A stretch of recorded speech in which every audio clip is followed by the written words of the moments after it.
Georg Wilhelm Friedrich Hegel. Vamos falar agora do sistema da ciência desenvolvido pelo Hegel, né? Isso está na introdução na sua fenomenologia do espírito, ou seja, no seu estudo de como se manifesta o espírito, principalmente esse espírito que se revela no tempo, esse espírito que é abstrato, que sai da abstração, que se concretiza na natureza e depois chega à consciência de si, especialmente no ser humano. Então, a fenomenologia do espírito é a ciência da auto-manifestação temporal do espírito, que da consciência sensível se eleva dialeticamente até o saber absoluto. Então, dois planos aí se entrecruzam. O primeiro é o caminho percorrido pelo espírito para chegar a si mesmo por meio de todas as vicissitudes da história do mundo. Então, ele vai se revelando e desvelando ao longo da história. E segundo, o caminho do espírito do homem singular, particular, nossa própria consciência, que vai saindo de si, entrando em contato com outras consciências e chegando à consciência de si, que deve percorrer de novo esse mesmo caminho para ele se apropriar o caminho da própria história também. Então, a meta do itinerário fenomenológico é o ser como puro pensar, o absolutamente imediato e, ao mesmo tempo, aí, o absolutamente também imediato, porque tem a questão dialética imediato e imediato. Imediato é aquilo que precisa de uma mediação, imediato é aquilo que não precisa de mediação, com o qual aí tem início aí a lógica. Primeiro, começa com a lógica, a ciência da ideia em si, como o logos divino puro, seria a razão de Deus manifestada de forma pura. A lógica é a autoestruturação ideal do tudo, de toda a realidade, e expõe Deus antes da criação do mundo. Deus como criador, mas antes de criar, antes de se exteriorizar na natureza. Então, antes da criação do mundo, de todo o espírito também infinito. Ele articula-se nas três esferas, que é o ser, que é o pensar em sua imediatez, ou seja, sem mediação. A essência, que é o pensar aí em sua mediação, aí já é uma mediação do ser, a essência. E o conceito é a consciência do ser e da essência, é um pensar que volta para dentro de si como totalidade.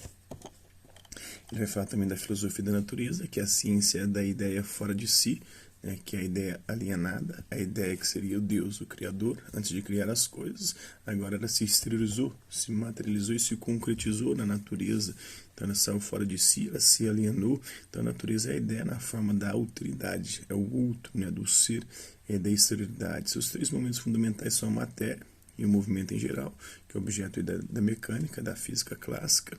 Depois passa para os corpos inorgânicos e os processos físico-químicos.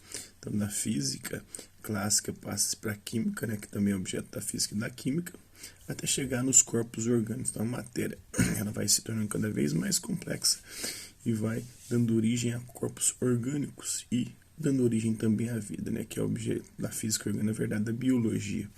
Então, a filosofia do espírito, que é a terceira parte, que é a ciência da ideia em si e por si, ou seja, da ideia consciente, porque a ideia, no primeiro momento, ela estava lá de forma abstrata, no princípio, seria Deus, ela se exteriorizou, concretizou-se na natureza, e a natureza, num processo evolutivo, chegou à consciência de si, através do espírito, especialmente o espírito humano, que seria a ciência da ideia em si e por si. Então, o espírito, em geral, é a verdade e o fim último da natureza. É a verdadeira realidade da ideia que se desdobra em três estágios, que é o espírito subjetivo.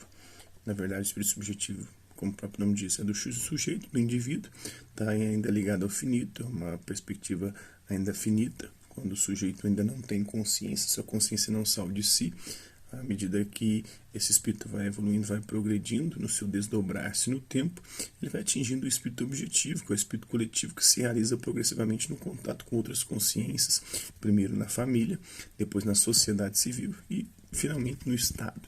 A ideia do Estado, inclusive, é a ideia concretizada aí no tempo que permite a existência ou a universalização da liberdade. Então, o Estado é a racionalidade em si, por si, em que a liberdade chega aí ao seu direito, à sua constituição, à sua concretização absoluta. Então, a dialética dos Estados aí dá lugar à história do mundo, à história da humanidade. Nela, o espírito do mundo se desdobra, vai se desdobrando ali e se revelando, servindo-se de vários povos e das grandes individualidades históricas para poder tecer seus próprios desígnios, que é a astúcia, o Hegel chama esse conceito de astúcia da razão, até chegar no espírito absoluto, cujos três momentos progressivos são, primeiro, esse espírito absoluto vai se manifestar na arte, depois na religião e, por último, na filosofia. Na filosofia, a ideia eterna existente em si, por si ela se produz e goza de si mesmo eternamente como um espírito absoluto. Então, essa é O sistema da ciência é a ciência do espírito, a fenomenologia do espírito segundo Hegel.